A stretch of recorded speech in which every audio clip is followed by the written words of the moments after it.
Today I'm going to show a quick video on how to deploy a checkpoint management station in an Azure environment. First off, you're going to select Create Resource. Search for Checkpoint. This will provide the available Checkpoint marketplace offerings that are available. And you can select CloudGuard, network security, firewalls, and threat prevention. This will provide a few options that are able to deploy. Today we're going to choose Checkpoint Security Management Station and the subscription that you would like to use to deploy it in, and click Create. This will bring up the form to deploy the Checkpoint Management Station. First off, you need to either deploy into an empty resource group or create a new resource group. Today I'm going to choose Create a New Resource Group. The region you'd like to select to deploy in. Typically you choose a region that is local to yourself or one that you have rights to deploy within. You're going to provide a server name. This represents the public IP address of the Checkpoint Management Station.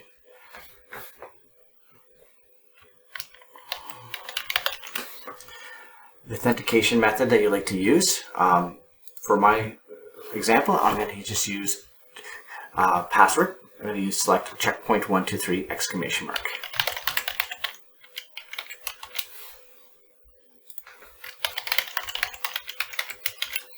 And if you did fat finger it, as I did, it'll warn you. And if they do match, they become green.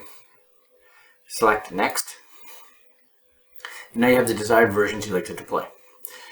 In my case, I'm going to choose RID120, but we do have other available options here. Licensing type, two options are available. Bring your own license. That means you have a management station license that's provided to you by Checkpoint Sales, or you have a pay-as-you-go model, which provides up to 25 gateway management. Desired machine size. Edit and enable maintenance mode. I'm going to select no for now. Because if you do need a password hash, you can set this later if you like. Installation type. There are a few options here. Management means that's going to deploy it as a management station. That means that the first time configuration wizard will be ran for you automatically. If you choose configure manually, this option is typically used if you're doing management HA, and this is your secondary management station, or you want to deploy a log server or a SmartCenter server. So you can actually have to run the first time configuration wizard after the deployment is completed. Today, we're going to just choose management station. The default shell. I always default to bash myself, but you have an option for Clish. And the allow GUI client list. So this does two things. One, it updates the network security group in Azure to allow for inbound access for the particular IP, and also updates the GUI client list underneath cpconfig to access this system itself. Today I'm going to use a default of 0.0.0.0/0. This allows everybody to access the environment.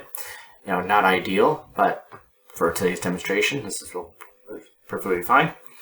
Bootstrap script allows you to deploy a customized script that could deploy additional configuration, such as, let's say, authentication to the server, customized DNS, whatever other customizations you may want to deploy after the image is deployed within the Azure environment. You have VM disk type, you have standard and premium, and then you have the option to make API calls, so you can restrict this or allow particular IPs. And then disk space. If you need to add additional disk space, you can add the additional value you'd like to add. The default size of a management station is 100 gigs. If you'd like to increase this, you can either increase it now, or you could actually increase it to your disk space size afterwards. There is an additional step that needs to do to enable the auto grow once you execute this, either before or afterwards. We do have this detailed in our admin guide. I'm going to click next. And this provides the network configuration. If you already have an existing VNet that you want to deploy your management station into, you select it here, and of course the subnet. Or if you want to create a new VNet, let's say it's a new environment, You can just allow it to select new. It'll default to 1 automatically, or I like to do is edit the virtual network, provide a naming convention that I would recognize. Otherwise, you may have an environment with many VNets called VNet01. And then I like to restrict it down to a 24 subnet. And you'll see the default management subnet is 24, and click Save. You can use an existing network security group, or you can create a new one. By default, I always create a new one, and I'm going to click Next. And next, and I apply a tag. You'll see here that I have my configuration that's deployed. If everything comes back green and okay, I'm able to actually continue with deploying this. Or another option here, if you want to do some automation, you can click View Automated Templates. And then you can export your configuration here for future use. You can download it, you can modify it. For today, I'm going to click X and just go back, and I'm going to click Create. Now this is deploying a Check Point management station in my Azure environment with all the configurations I deployed. This will take anywhere between 2 to 10 minutes to complete. The process for this requests deploys a resource group if you're creating a new one. The VNets, the public IP addresses, the VM instance, the network interface. Once that's all completed, it'll actually deploy the Gaia operating system will get deployed, then run the first time configuration wizard, since we select management station, deploy it as a management station, build the management database, and then you'll be operational to connect to it from your Smart Console client. During this process, if you try to connect to the Smart Console client, you will get management servers not up and running. You may get some certificate issues. Typically, what I recommend here is take a break, have a coffee, wait a few minutes. It takes approximately 10 minutes or so for the deployment to complete.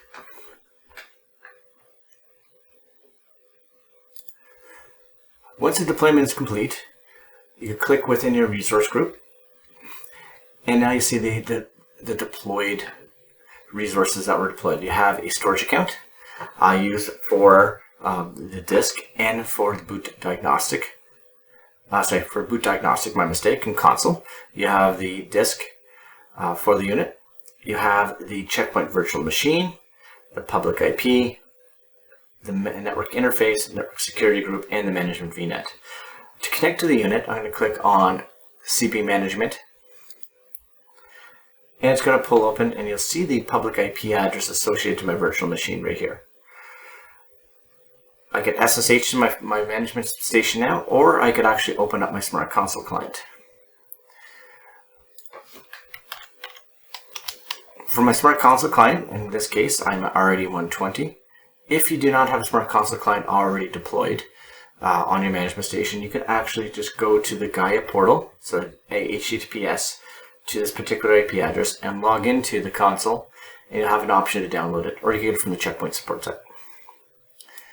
If I open my Smart Console client, I should be able to add my password in that was defined, and click Login.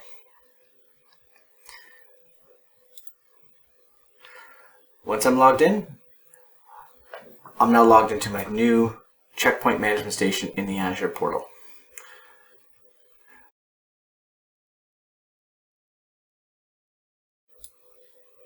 And as you can see, it's a clean environment.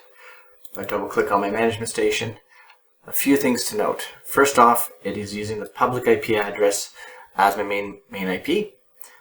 This is typically set because if you are managing firewalls that are external from your Azure environment or external from a particular VNet, you will not be able to properly push a policy, receive logs, authenticate if it is using the public or the private address here.